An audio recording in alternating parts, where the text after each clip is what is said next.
Assalamu Walaikum. Hello friends, how are you? Welcome back to my another video.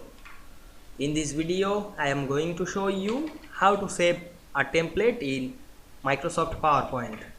Let's get started. At first, you have to open a PowerPoint presentation. Now we want to save a template in this presentation. Firstly, open a presentation or make a template. We can see here many slides.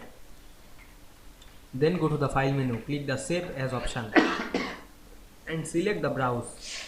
Then choose our file location and write my file name and select the save as type and select the PowerPoint presentation and click the save option. Then wait some moment to save the file. Then go to our file location and check the file. We can see here the file.